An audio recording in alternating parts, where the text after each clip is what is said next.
obviously they have a huge history with the game and stuff, but I hear sheep. You hear I hear sheep? the bleating of sheep in the background. Indeed you They do. wander the snow. All of the monsters in the game murdering the sheep. But we do see a little bit of, I was going to say a little bit of a switch up. It's not a switch up. We'll make sure that we switch around the top UI for you guys so that we've got Harambe, Beastyqt, and MarineLorD. There we go. Represented on that right side.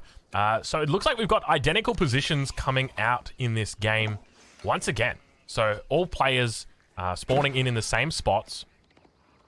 Do we have the possibility of a different strategy? Or do you think they're going to be going for the same opening? Oh man, look how much further away Louis' gold is this time, and he's going for that, but he's going for the tower again. But you can just see how important it is to keep this pit mine alive, and how invested the players are into the strategy. When, like, I feel building a tower with 5 villagers is such a sacrifice. Like this hurts so much to do, but they are just absolutely respecting this pre-planned strat of this man-at-arm coming out. Like, you kind of have to give it the respect that it deserves, and yeah. Beastie scouts that and immediately rallies to blue. He's like, okay, we're doing this again. So CSO, this is CSO, right? B, yeah, I believe so. CSO is now in a tough spot again. He's gonna have to find a way to deal with the man-at-arms again in his base. And I like that everyone's doing the exact same thing, right? Like, same spawn positions, exact same openings coming out from everybody. The only difference is that gold mine. It looks a little bit further away from the town center. I don't know if it's going to make too much of a difference.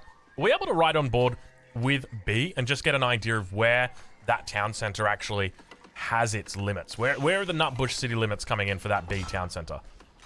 Let's see if we can change perspective and click on the town center. There we go. So there, you can see it right there on the villager. So he's actually not able to get any hits off on that corner village. He's going to have to make his way all the way around, and then he'll be able to. Yeah, the diciness of the man-at-arm opening. I'm not sure. Like, seeing it again now, I'm not sure how much this really does, because the Prelate's already done his job until the Yakin's up, right? Like, I guess you could say there's opportunity cost of not healing, or not inspiring the sheep vills at home, but, like, I don't know if that really matters right now. Yeah, it doesn't. Wow, he really just can't step up here. It's so painful. It's crazy to see the difference right now in this little spawn and the way the town center matches up to where the gold mine is, because you can see, like, the difference in damage that's been done here is significant. We've gone from and by the way, have a look how fast this Archon is. It's a 321 Archon coming out. And you know, we want to know the great thing about it? He can pop the Prelate in the Archon and then pop the Prelate back out and keep doing healing and just do it every 15 seconds. But he's gonna lose his gold here. They don't have any units. Oh, I like this adaptation coming through from MarineLorD here. An outpost on the gold, and that's not just any gold. That's a double gold. Yeah, there's gold in the north, though, so, like, it's quite far away from fully knocking him off the gold, and... Oh, we're seeing the pulp. They're spotting it, and they're reacting. This is a bold play here. Pulling so many bills for this. This has to be worth it. This tower already paid for itself. Cancel it? Oh, cancel it. Oh, it's a bit late on the cancel right there from MarineLorD. Definitely, I would argue a bit of a mistake right there coming out from the Frenchman. So yeah, he just lost 50 wood, right? He lost half of the HP of a tower that was under construction, and he lost. Yeah, that's brutal. And now building a tower of his own. This is still really expensive for CSO, right? Like, like he's paying for this right now. These are units that you're not really, like, upset about having on the side of Beastie and MarineLorD. Right. And behind this, they're just on the shorefish. So even if the sling does come in, relative to the power level of a normal game, they're dealing with, like, a lot of eco on the side of the chimps, right? But take a look at this. And, We got just another outpost coming in. But you want to know the great thing about that positioning? He didn't finish it. Oh, he can just move over to the other gold mine. It's not a big deal. But he tactically didn't finish his tower as well, so he can always come and cancel that if needed. It's gonna be in a weird spot here. This is a really jank micro. Yeah. He's just gonna finish the tower, yeah, and then maybe rush. Is he just? I think he's just trying to collect as much gold as he can, and then he might rely on tributes coming from his ally potentially. I guess the other alternative is he just goes north, right? Like, there's a gold mine up there. There's a gold mine down over to his west as well. There's a gold mine to the east. Like, there's lots of gold around here. He doesn't need to be too fussed. Yeah, he's not. I mean, you lose the Aachen, obviously, which is painful, but Yeah, actually, that's a good point. not the end of the world. It's not the end of the world. Malian could always just sling you a thing, and you. I think another mining camp. He seems to think he'll have this gold. And he finished it as well. Why? Not like this. Come on, Immediately has to leave. I mean, I hate to see it, but I reckon I could have seen that coming. There was just something about that mining camp that just screamed, this ain't gonna work. Yeah, and we'll see what kind of timing he gets. He's 10 gold short. He's 10 gold short of the age up, so he's gonna have to send a Vil maybe to the North Gold Mine and just long haul it. Or get tributed some so he can make some units when he gets there. Yeah, I like the we're gonna see long the burger haul. pretty soon. All right, well, let's check in over with our players on the other side. Let's get an idea of where MarineLorD, where Beasty are up to. We'll tune in first with MarineLorD and take a look at his position. So it looks like a bit of a different opening here for him. He's not working that hard on a Castle Age. We do see that he's going with the early military school, the Twin Minaret Madrasa, but the main focus here doesn't really seem to be on Castle Age. Well, actually, I take that back. It is still... He's up to 400 gold, right? So it is probably a Castle Age. Checking in with Beasty, though. Let's have a look on the north side. Adding in lots of farms into the base, and it just looks like a pretty stock standard opening from him. Yeah, a little weird. A little weird from Beasty at this point. I mean, I don't hate anything he's done yet, but he's like on the boar and the farms, and it's like I feel like he could have used one longer, but that's a really weird criticism to give the Beasty. So we'll leave it at that. Like, it's cool. I think it's a deer actually, not a boar, or maybe he already killed. I think that's a boar. I know, just a deer pan. My bad. All right. Yeah. Well, the Burger Palace is coming in, and the beef is here. So I'm nervous for them. The delay is pretty substantial, right? Like, this is a Burger Palace that's getting made with, I would estimate, probably 14 to 15 Vils here, and it's coming up at what'll be 7:15. Oh, sorry, 7:50. Yeah, I just don't know. I'm a little nervous for Chimps, actually. Like, they're going to have to find a solution here to this Man-at-Arm flood, because it's coming, right?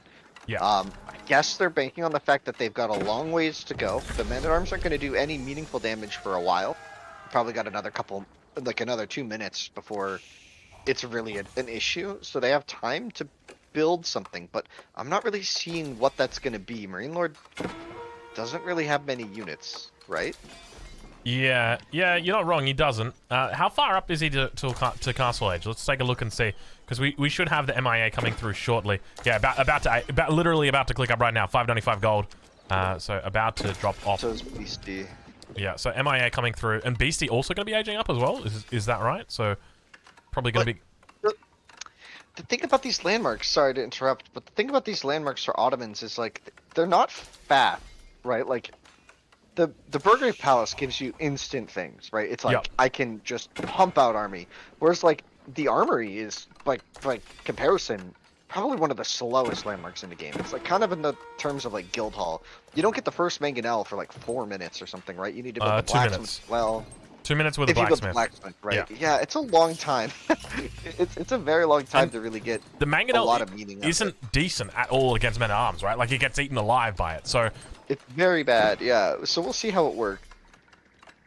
But we do pressure see onto double archery range coming up for MarineLorD, though, which makes a lot of sense. And look at this. You want cute? How's that for cute right there? That is absolutely cute. Beautiful little wall coming in there for Beasty on that front side. But now he's going to have a bit of trouble in Paradise as those Men-at-Arms are making their way around. And did he chop through? Is that a chop through? I think he may have. Yeah, that's a chop through over on that wood line. Emergency archery range coming down as well. So both players going to be moving into crossbows. Age up coming in. Should be. But this is so tough, right? Like CSO here, he's got all these Men-at-Arms, and he's gonna attack either player, and both players are gonna be defending their own base with crossbows, right?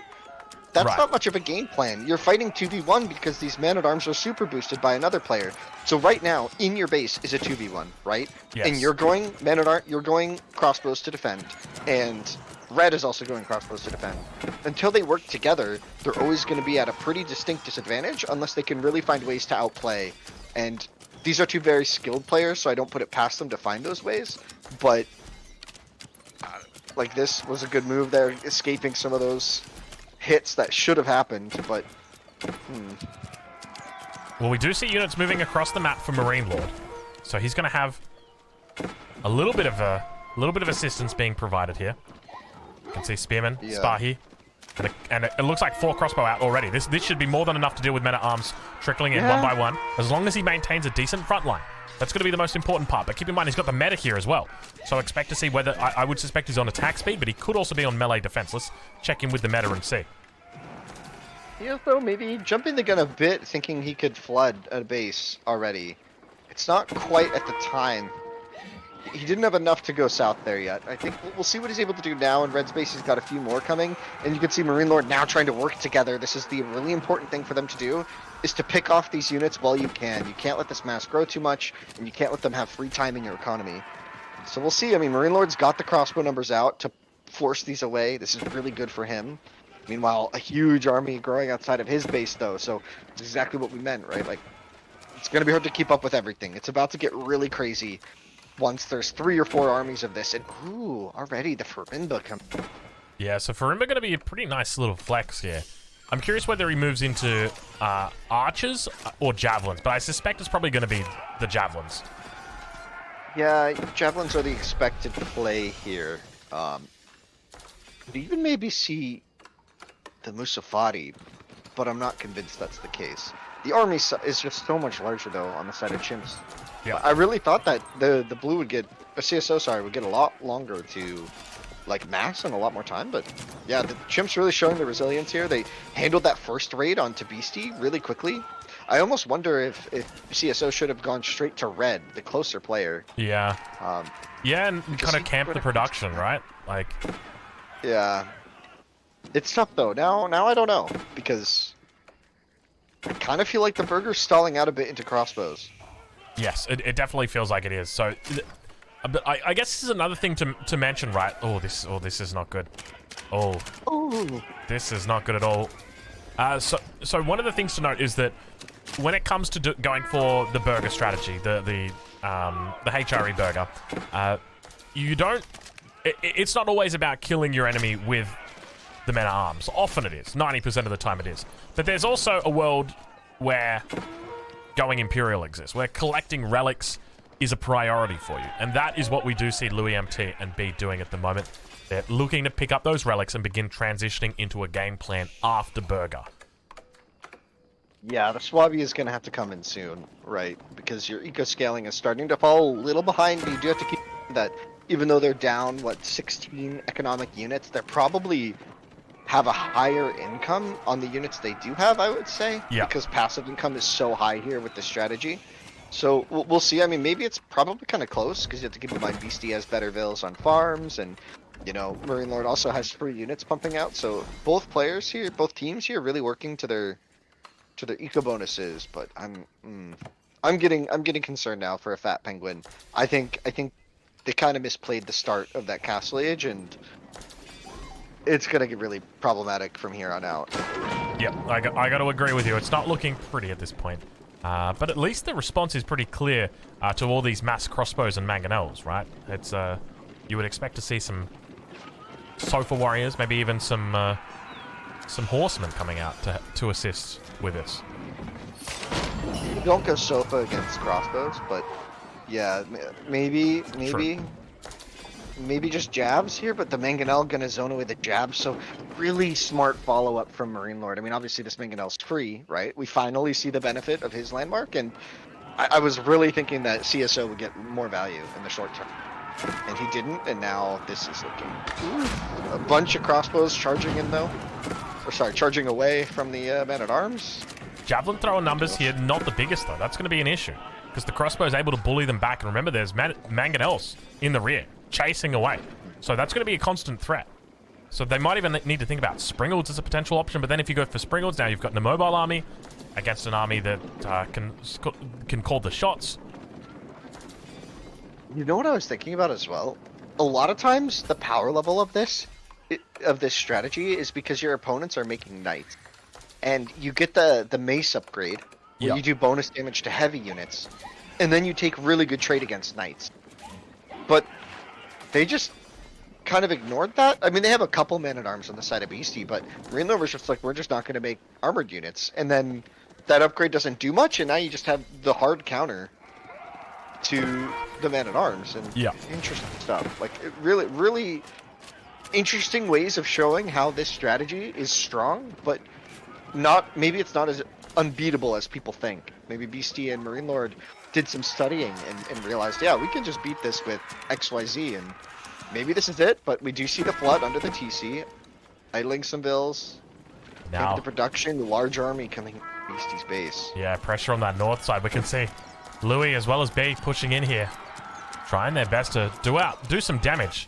Javelin numbers are pretty decent, but once you start getting to that number, that's where you're going to have those mitigating returns because you're not really able to focus down all the crossbows. You can see right there, it's probably like 4 or 5 shots for each one of those crossbows, but he's got so many javelins that he just loses it all. Men-at-Arms trying to make their way towards the front side and be defensive here, but the English town center firing down upon it. Crossbows on the backside. It's a complete cleanup. It's an absolute cleanup. That was a really ugly fight for Louis. I don't know what happened, but his Dravs just kind of melted to something. Maybe it was the TC, the Man-at-Arms, I'm not sure, but like the micro did not work there for them. And Beastie got really good positioning with just a few Men-at-Arms, which shouldn't have done great, but I even wonder if they have the heavy mace upgrade, but we'll see. The economy back at home, the cow boom, still going good, but yeah, English crossbows as well with the network of castles, just going to be doing a lot of work defensively there. And now the raid in MarineLorD's base, I think these are all going to get cleaned up, but it's a lot of pressure. Yeah, this is a lot of pressure, but he's fine. He's got crossbows. The mangonel is likely to go down, but even if it does, it survives. It survives on a slither of health right there. And javelin throw is now getting cleaned up. Knights as well as Spy coming in. Nothing here to save it. Now the score lead really starting to build up for the Chimps, sitting on about a 1K score lead at least. Yeah, the all-in, they played the strategy as a total all-in, right? Like, Louis really kind of wrecked his whole game just to enable CSO to deal that killing blow, and killing blow doesn't come, well, what happens? Like, they just 2v1 him, and now they win, right? Yeah. And the Furimba Garrison was a nice attempt to try and mass some units out, but MarineLorD already had the mangonels, they already had some men-at-arms to buy some time in the fights. Oh man, this looks so brutal. I'm trying to find some silver lining here for a fat penguin. When there's 2 mangonels and a whole bunch of javelin, there's not much silver. But there's a lot of red, though. I'll give you that much. Let's see. We'll see. There's actually no blood in Age of Empires 4, so I guess there's not a whole lot of red. Well, MarineLorD is painting a lot of red on the mini-map. He is indeed, yes. He's got player 2 here. Oh man. Alright, well, he's continuing to move up to the northwest at the moment. Mangonels do unfold, but it looks like they're just going for buildings at the moment. Cleaning up a couple more men-at-arms up on the backside. Horseman looking for it. Javelin throwers might be in trouble. Watch out! He dodges at the last second, though. Louis demonstrating his prowess when it comes to microing the javelin. Looking to tee off hero and his enemy. Forward keep going to come in. It's going to be Louis, but I think Lord Doubt is shining upon this keep. It's pulling all the vills, but there's no way this gets up with the mangonels here. The pressure's just too high. And if you misclick the jabs once, the game's over, right? Into these mangonels. Oh, the vills are all just gonna... Oh, gosh. That is that is not legal. That's not legal. We're gonna have to... We're gonna have to do something about that. It's not pretty right now. I mean, how do they even possibly come back from this? I don't think it's possible. They're down 50 vills. They're down 60 military pops. The mangonels are in their base. You just got to go next, dude. I think you win this next game, yeah. Yeah, that was a splat and a half, right? That was a lot of vills going down to 2 mangonels. These mangonels have given so much value, and they were free, right? So this is really good stuff for MarineLorD and Beastie together. This is becoming clinical. Yeah. In how to beat this strategy, but I even wonder if there's smaller details. No, we missed the mangonel shot landing. Oh, we missed a mangonel. Go back. Get over there. Oh, they're all dead on the ground, and we missed it. No. The keep goes up. The unfortunate timing of vodka clicking away, but it happens. It happens. When there's so much going on in these mini maps, you feel like if you don't go and see something else, you're gonna miss it. So you need to be watching and waiting. Oh, but still, those numbers just looking. There's no possible way they hold this. It's triple the amount of military right now, and they're in their base, killing their dudes. I think if you're Louis right now, there is a lot of watching, because there's not a lot to do in this position. Just micro the jabs and hope your teammate can win the game, because you're about to get eliminated. I mean, not eliminated, obviously, that's no longer part of the Conquest victory, but yeah, like, oh, this is painful. I think if this Farimba goes down, I think they just call it, right? Like, if he doesn't have any other buildings to produce units. Yeah, yeah. And again, wipe up Janissary switch now. I wonder, are those all the free ones from the company, or is he actually starting to train Janissaries? It looks like 6 free ones from the company. So I was going to say he'd be a fool to go for the free Janissaries, but I guess not. I guess not. And good game gets called. B going to be tapping out here, as well as Louis. And game number 1 going over to the Chimps. A fat penguin down the first game. It was so decisive. You even wonder if, like, if you just watch this and no other games of the tournament, you'd be like, what kind of strat was this? Yeah. Like, Malians just sending all their cows to HRE? How does this work? Because this was just so decisive that it looked like a bad strategy. I think a lot of this could come down to execution. I think a lot of this could come down to player skill, but at the same time, these players are all so good. So it's really hard to just say that, right? And like feel comfortable, right? So I'm just so curious as to how did that slip away, right? Like they had the units, they had the strat, everything kind of worked. There was a lot of idle time, I guess, in the Dark Age. Maybe that set up much more than we realized, because when CSO hit Castle Age, there was no army really on the side of Chimps, right? And nothing. It definitely felt like the pedal was to the metal for about 60 seconds, but for some reason, Fat Penguin took the pedal off the metal. There was just a distinct lack of men-at-arms, when normally at that point there would be 700 men-at-arms roaming through the enemy base, and there was like